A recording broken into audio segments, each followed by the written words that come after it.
बोल लगे बोलबम छौरी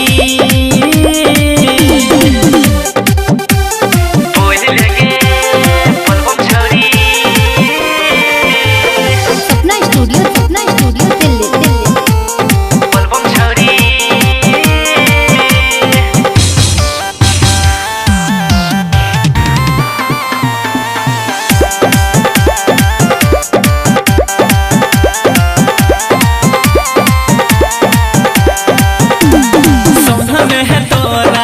सब छिया है डाक बम गे सेहबा में आई लागल छियो तोरा सबके हम गे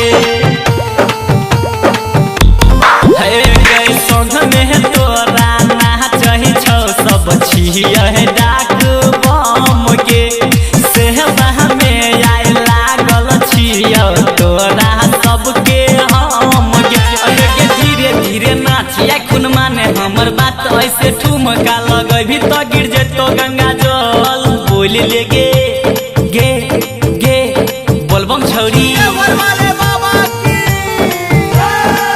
ओहे के मुंगेर से जलो भर के पीठ में ले ले बहन दौड़े खातिर गोरकी दूता देह के ले ले ताई हमर गे घर छै शहर साजिला चली एले रखी तनी कम रहिला। बोल लेगे गे गे बोलबम छौरी बोल लगे बोलबम छौरी बोल लगे बोलबम छौरी। डीजे विकास रीगा सीतामढ़ी बोलबम छौरी सपना स्टूडियो दिल्ली हे गए साहबन के पापन चली अइले कहले है पहिला सोमवारी गे भोला बाबा ताकतो तोरा कबो ना दुख पर तो भारी गे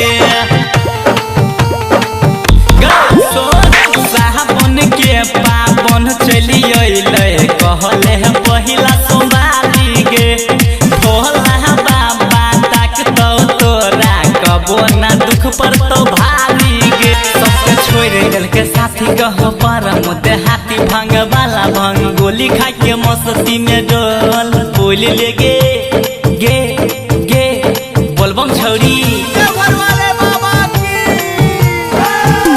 के मुंगेर से जलो भर के पीठ में ले ले बहन दौड़े खातिर गोरकी दूता देह के ले ले ताई हमर गे घर छै शहर साजिला चली एले रखी तनी कम रहिला।